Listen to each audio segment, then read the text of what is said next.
Hey everybody, Deathblade here. I was going to say with another Chinese fantasy novel FAQ, but this isn't really an FAQ video. It's more of an anecdote that I wanted to tell for a while now. Okay, the title that I'm going to pick for this video might be a little bit clickbait, but when you hear the story, you'll understand why I picked that title. I'm going to be telling the story from the very well-known Chinese fantasy novel author Argan. He's written Renegade Immortal, Pursuit of Truth, Pursuit of the Truth, I forget which one they picked for that one. I Shall Sail the Heavens, A Will Eternal, and then he has this fifth new book, which I'm not very familiar with. Whether it's in China or in America, his works are generally regarded as being sort of like cult favorites of the fans, and I think since I'm the translator of I Shall Sail the Heavens and A Will Eternal, a lot of the people who follow my work are by default fans of Argan. And I've hung out with him a couple times, one time in his hometown, which is a place called Mudanjiang in northeast China, and then also in Shanghai. So I've had dinner with him and hung out with him and had drinks with him and whatnot. And this was an interesting, funny story he told me a while ago. The moment he told me the story, I wanted to pass it on to the fans, but I decided to wait a little bit until the appropriate time, and I feel like now is as good a time as any. The story is relatively short, but I think it illustrates a very interesting point about, well, I think entertainment in general, but it could be applied specifically to him as well. He said, I know, oh, by the way, this conversation was in Chinese, obviously, but I'll translate it into English, obviously. So he said, I noticed something interesting over the years of my writing. When I finished writing Renegade Immortal and then started writing Pursuit of Truth, there were a lot of fans who were disappointed. They say, this is not as good as Renegade Immortal. Renegade Immortal is Argan's really good writing, and this is not good. We don't really want to read it. It sucks. He said, but I just, kept writing. Then I finished Pursuit of Truth and moved on to I Shall Sail the Heavens. And there were a lot of fans who didn't like it. They say, this is not as good as Renegade Immortal and Pursuit of Truth. Renegade Immortal and Pursuit of Truth, that's good stuff. That's what Argan is like. That's good writing. But I Shall Sail the Heavens, we don't like it. We don't want to read it. He said he just, kept writing the novel, obviously. Then he moved on to A Will Eternal. He said, there are many fans who didn't like A Will Eternal. And they said, A Will Eternal, it is not like Renegade Immortal, Pursuit of Truth, I Shall Sail the Heavens. Those are Argan's good novels, that's his good writing, but A Will Eternal is not good. And that's where the story stops, because he was getting toward the end of finishing A Will Eternal when we had this conversation. And he's since moved on to another novel, like I mentioned. I can't off the top of my head remember what they picked for the title of that translation, but I thought this was an interesting story, and I'm pretty sure you can kind of see the point.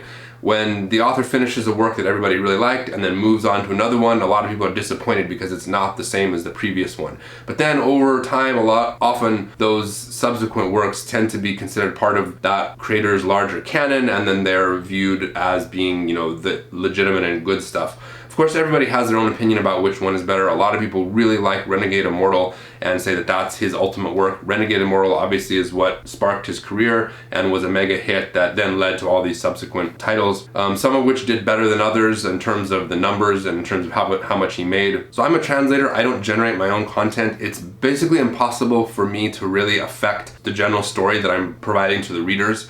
I can translate well and touch it up, but it's like sort of in some ways like the paint job on a car or the paint job on a house.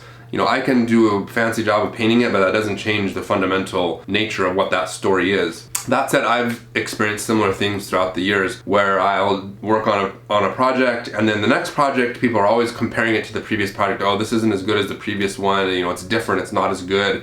And I think that's a thing that happens in all kinds of types of media. You're used to something, and when you move on to the next thing, it's not the same, and so therefore you don't like it. A possible example in Western media might be Witcher and Game of Thrones. Witcher came along very shortly after Game of Thrones ended. Now, granted, Game of Thrones, I think pretty much everybody agreed, had a disappointing ending, but there were a lot of people who were sort of thirsting for that same sort of like content. And then The Witcher came along, and obviously there was a lot of talk about whether this is the next Game of Thrones. Then people would say, oh no, it's not as good. And then other people would say, oh yeah, it's really good. What are your thoughts? As people who read a lot of content, what has your experience been of going from one series to another? I personally think that another factor that plays into all of this is that the translation scene in the Western world is so new that in the initial explosion, it was just, everything was brand new. All of the stories that came in the first wave of initial translations were just so unique and new that people fell in love with them. And then as new series come along, they're used to the old tropes, they're used to the old cliches, and they're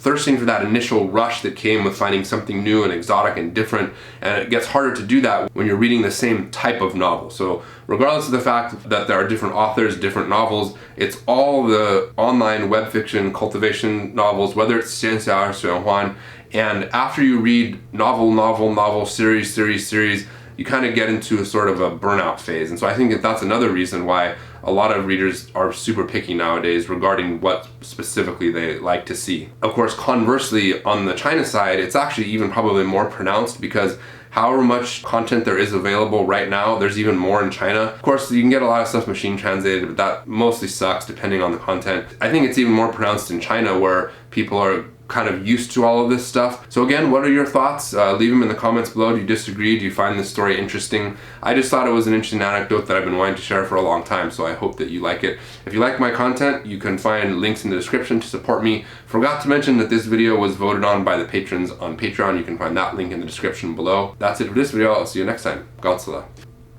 Is it on? Yep. I seem so small. Like it's zoomed way far, too far out. Like... You're fine. Okay. Don't be too picky when someone's serving you.